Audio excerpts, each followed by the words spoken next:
Ni kauli ya mchungaji kiongozi wa kanisa la KKKT usharika wa Kisasa jimbo la makao makuu Dayosisi ya Dodoma, Humphrey Sam, wakati wa kuadhimisha sikukuu ya wapendanayo iliyoenda sambamba na semina ya wamama na vijana wa usharika huo.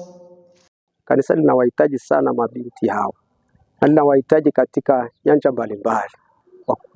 Kwa hiyo wabinti tukawakumbusha na wanawake hao wakae karibu na mabinti hao, wakumbushe umuhimu wa kukaa katika upendo, lakini wakilipenda kanisa. Kesho na kesho kutwa watapata familia. Waonyeshe pia kwenye familia zao umuhimu wa kupendana na wale ambao waliowapenda, waliowachagua kama Kristo alivyotupenda sisi pia. Rehema Ulimboka ni mratibu wa semina ya wanawake na mabinti kutoka usharika wa Kisasa, anaeleza lengo la semina kuwa ni kukaa pamoja siku ya wapendanao, kula keki ya pamoja na kupeana faraja na elimu mbalimbali za maisha.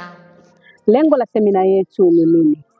Ni kutuweka pamoja sisi kama kina mama na wasichana wetu, mabinti zetu, tukae tuzungumze, wao waseme yanayowasibu, lakini tuwaonyeshe, kwa sababu Biblia inatusema sisi kama wanawake tuwaelekeze mabinti namna ya kuja kuwa mama bora. Tunajua binti wa sasa ni mama wa kesho na kesho kutwa.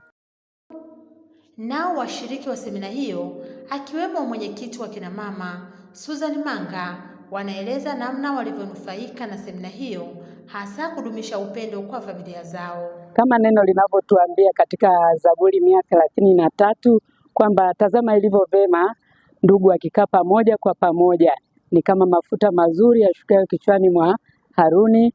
Ni hivyo ambapo tunaweza kupata baraka kutokana na vile tunavyokaa pamoja, tunapata baraka, lakini neno linatuambia tunapata uzima tena. Kwa hiyo katika hii siku ya Valentine Day tumependa kukaa na watoto wetu ili tuweze kutiana moyo, tuweze kupata faraja ya pamoja. Mimi kama binti wa KKKT Kisasa nimejifunza mengi, lakini kama binti wote tumepokea maono ya namna hii kutoka kwa wazazi wetu, kwa wanawake wa mama zetu. Tumepata kitu kwamba kuna kujitambua. Kuna kujitambua, wewe kama binti unatakiwa uweje ili uone kesho yako, uone kwamba unakoelekea kuwa mama unakuweje, na ukiwa na watoto unatakiwa uweje. Cha kwanza katika hii semina siku ya wapendanao tumejifunza juu ya afya ya akili. Kama unavyojua wamama tunaongea sana, lakini kupitia hii semina tumejifunza kwamba tunatakiwa tujue jinsi gani ya kuongea. Ukiona umezidiwa, kunywa maji. Hata hivyo, katika semina hiyo wamefundishwa mada mbalimbali ikiwemo namna ya kutambua kusudi la Mungu pamoja na afya ya akili.